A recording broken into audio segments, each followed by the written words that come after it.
എല്ലാം ഉണ്ട്. വീടുണ്ട്, കാറുണ്ട്, ബാങ്ക് ബാലൻസ് ഉണ്ട്, മക്കളുണ്ട്, കുടുംബമുണ്ട്. ദൈവമില്ല. അതിൻ്റെ പേരാണ് നരകം. യേശു കർത്താവിനെ സാത്താൻ പരീക്ഷിച്ചു. സകല മഹത്വവും, ലോകത്തിലെ സകല മഹത്വവും കാണിച്ചിട്ട് പറഞ്ഞു, എൻ്റെ മുമ്പിലൊന്ന് മുട്ടുകുത്തി നമസ്കരിച്ചാൽ ഇതെല്ലാം തരാം. യേശു കർത്താവ് പറഞ്ഞു, നിന്റെ ദൈവമായ കർത്താവിനെ നമസ്കരിച്ച് അവനെ മാത്രമേ ആരാധിക്കാവൂ എന്ന് എഴുതപ്പെട്ടിരിക്കുന്നു. ദൈവത്തെ കൂടാതെ ഇതിൻ്റെ ഒന്നും പുറകെ പോകരുത്. സാത്താൻ്റെ പിടിയിലോട്ടാണ് നമ്മൾ പോകുന്നത്. സാത്താൻ വരുന്നത് മോഷ്ടിക്കാനും അറുക്കാനും മുടിക്കാനുമാണ്. എന്ന് വെച്ചാൽ അവൻ നമ്മുടെ നന്മയ്ക്ക് വേണ്ടി അല്ല വരുന്നത്. നമുക്ക് നന്മ തരാനാണെന്നും നമ്മളെ ഉയർത്താനാണെന്നും സാമ്പത്തികമായി അനുഗ്രഹിക്കാനാണെന്നൊക്കെ തോന്നും. ആത്യന്തികമായിട്ട് അവൻ്റെ ലക്ഷ്യം നമ്മുടെ നാശമാണ്. നമ്മുടെ കുടുംബങ്ങളെ അവൻ തകർക്കും. കുഞ്ഞുങ്ങളെ അവൻ കൊല്ലാൻ നോക്കും. തെറ്റായ വഴിയിലേക്ക് കൊണ്ടുപോകും. സമാധാനക്കേട് വിതയ്ക്കും.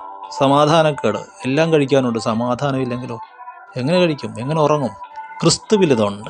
സ്വസ്ഥത അവൻ തരും, സമാധാനം അവൻ തരും, സമ്പത്ത് അവൻ തരും. അതുകൊണ്ടാണ് പറയുന്നത്, ആദ്യം ദൈവരാജ്യവും ദൈവനീതി അന്വേഷിപ്പീൻ, അതോടുകൂടി ഇതെല്ലാം കിട്ടും. കർത്താവിനെ ഉപേക്ഷിച്ചിട്ട് അതിൻ്റെ വഴിക്ക് പോകാം. എന്നുവെച്ചാൽ പ്രാർത്ഥിക്കാൻ സമയമില്ല, ബിസിനസ്സാണ് സമയം. രക്ഷയില്ല, ഇവിടെ വഴി തെറ്റിയിരിക്കുന്നു. പ്രാർത്ഥിക്കാനും പള്ളിയിൽ പോകാനും സമയമില്ല, ഏത് നേരവും പഠിത്തമാണ്. ആ പഠിത്തം നിങ്ങളെ രക്ഷിക്കില്ല. അത് അറിവിൻ്റെ വൃക്ഷഫലമാണ്. ജീവവൃക്ഷഫലം അന്വേഷിക്കുക, ദൈവജീവൻ നേടുക, ബാക്കിയെല്ലാം നിങ്ങൾക്ക് കിട്ടും. ശലോമോനേക്കാൾ ജ്ഞാനം ദൈവം തരും, സമ്പത്ത് ദൈവം തരും, അനുഗ്രഹം ദൈവം തരും, കുടുംബബന്ധങ്ങളെ ദൈവം സൂക്ഷിക്കും, മക്കളെ ദൈവം അനുഗ്രഹിക്കും. ദുഷ്ടന്മാർ, ശത്രുക്കൾ തൊടാതെ ദൈവദൂതന്മാർ നിങ്ങൾക്ക് കാവലായിരിക്കും.